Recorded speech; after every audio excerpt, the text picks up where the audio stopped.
Games should be fun, because that's what they are made for. But what makes them fun? For many years, I've asked myself this question. I used to think that what makes a game enjoyable is the sense of progress and achievement, playing well in that game. But after spending countless hours in competitive online games, participating in tournaments and watching world championships, I realized I was wrong. Being good at a game doesn't make it fun. Today, I'll explain why being good at games isn't actually fun and why in reality it's more fun to play poorly. Let's start with a simple question. What makes games interesting for you? When I was a kid, I always played games. And I remember the beginning of every new game, the times when I had no idea what to do in one game or another. In all games, I tried to play well and imagined that if I became the best, the game would become much more interesting. Do you remember the time when we played consoles with two wired controllers against each other with friends? Back then, honestly, there were so many types of consoles compared to now. And it made sense, there were basically no other platforms for gaming. Or at least they weren't popular. I remember the consoles of that time: Dendy, Sega, PlayStation, and Nintendo. I played on all of them except for Dendy, simply because it was too old. By the time I started playing, it was no longer in production. But I do remember how my gaming journey began with my relative Sega. He rarely played it, so when I finally got my hands on it, the console was already 5 years old, basically even older than me at that time. I remember launching the Sega and only playing Mortal Kombat 1. I always begged my relative to play with me so I wouldn't be bored.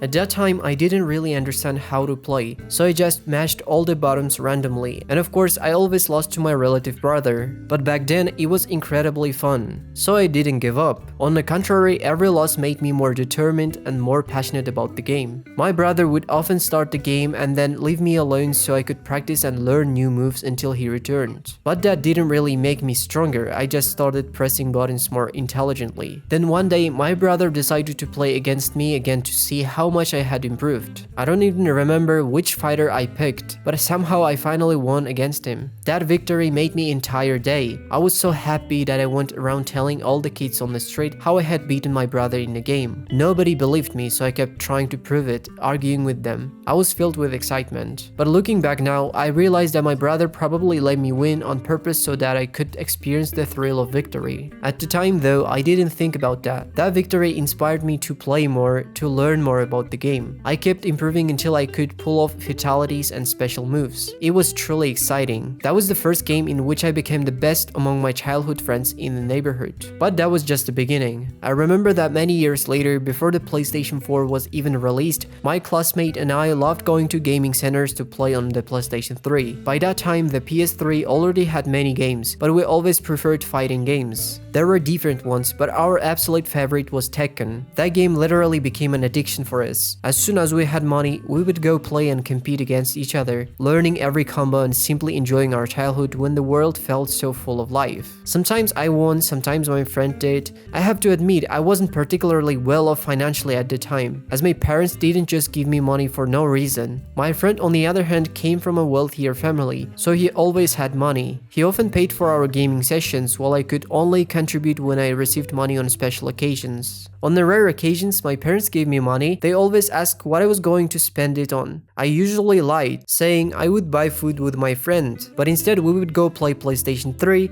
and stay there until the evening. It was a great time, we kept improving. But eventually those skills became useless because we stopped playing Tekken after 3 to 4 months. The reason, the rental prices for the PlayStation seemed too expensive to me, so we moved on to PC games. Yes, I had a computer back then, but I didn't have proper internet access, so I still had to go to gaming centers. Once we switched to PC gaming, we had access to a variety of games, either strategy games or, of course, shooters. Some people came to gaming centers to play single-player games, but I didn't see the point. Time was limited, so I wanted to play something that I didn't require progression. Besides, I had a computer at home for that, and I wanted to play multiplayer games with my friends. That was the time when every kid had two paths. Either you became a strategy player or a shooter player, and you would stick with that choice for life. And guess which one I choose? Of course, shooters. Back then, we spent hours playing Counter-Strike 1.6 and Left 4 Dead. In the gaming center, we met many people who played those games. We had some of our best times there, but it was also the first time I experienced what it felt like to play poorly. Older guys would dominate us in matches, humiliating us hours in game, and that feeling burned inside me. I was so frustrated that every day I begged my friend to go back so we could train and finally beat them. Over time we got better, but no matter how much we improved, there were always players stronger than us. Eventually we stopped going to gaming centers. I don't even remember exactly when we stopped, it just faded away. Then at some point we finally got the internet at home. That was when my journey as an online gamer began. However, my computer was weak, so I turned to my mobile gaming. The experience wasn't as dynamic because we played Clash of Clans. But even in that game, I felt a sense of competition among my friends. We constantly compared our bases and the entire school was talking about the game. I wanted to be the best in that game so badly that I even resorted to shady methods. I stole accounts from others through scams on social media. Yeah, I know, it was really messed up. I was a dumb kid who just wanted the best base. I played Clash of Clans for a long time, probably around 4 years. But like with all games, I eventually quit when it lost popularity. My account with a Town Hall level 9 was left abandoned. By the way, back then, the max level was Town Hall 10. And after some time, my parents bought me a laptop, supposedly for studying. It was still weak, but at the time it was decent enough to run games from 2013-2014 with playable FPS. Of course, I spent about 70% of my time playing games instead of studying. I remember creating my first Steam account back then. As soon as I made it, another friend asked me to buy CSGO so we could play together. Back then, CSGO wasn't free. You couldn't even launch it without purchasing it. So I bought it, we played for about 10-15 hours, and then we quit. I decided to sell my Steam account to someone because I wanted to get back the money I spent on CSGO. And I actually managed to sell it to some guy from my school for cheap. But I can't say that I completely quit competitive gaming. Up until 2019, I tried playing all sorts of competitive games. I spent some time in Fortnite, then in PUBG, but a battle royale game never really hooked me. Instead, I spent a lot of time in Minecraft. And do you know what type of competitive game was popular in Minecraft back then? Yeah,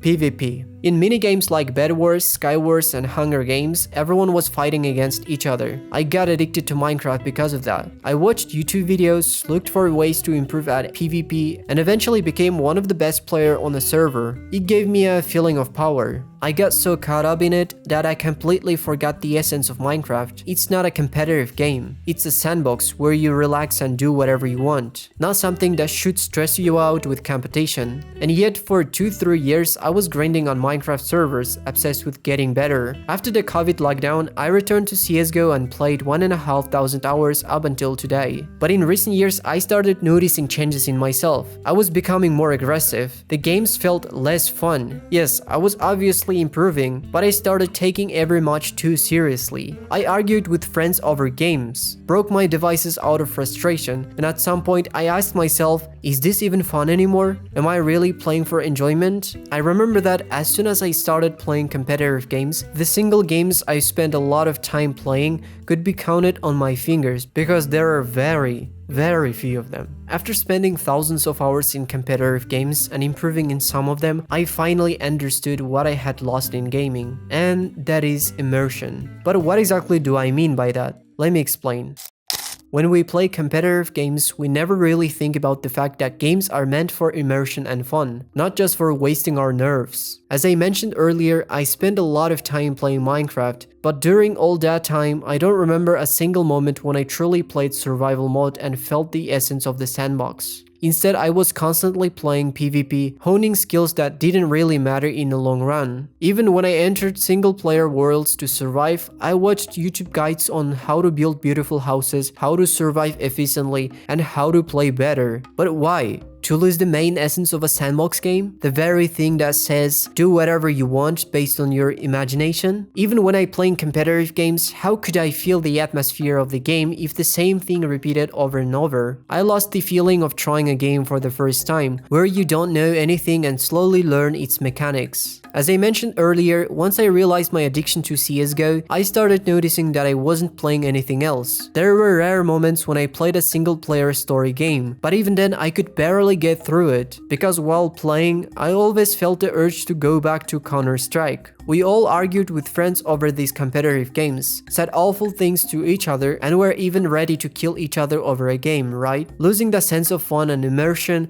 we also lost the meaning of entertainment and started taking games too seriously. Now, compare the feeling of playing an unknown game with friends for the first time, exploring it together, laughing and enjoying the experience without knowing what's going on. It didn't really matter if you got better. It was clear that you were playing just for fun, not to rank up. Now compare that to the feeling of logging into the same game every day, already knowing everything about it, and naturally improving just because you practice daily. How does that feel? You take the game too seriously, you lose interest in playing other games, and you become obsessed with the idea of getting better. That craving in your head that screams, "You have to be the best," slowly consumes you. Don't get me wrong, becoming the best at something and being obsessed with the idea is a great mindset. The best athletes in the world, whether in football, the NBA, or other sports, all have that mentality. But if you compare that to getting better in competitive games, it's a whole different thing. If you don't become the best in football, at least you'll have the trained legs that make you stronger. If you don't become the best in music, at least you'll have valuable singing skills or a good ear.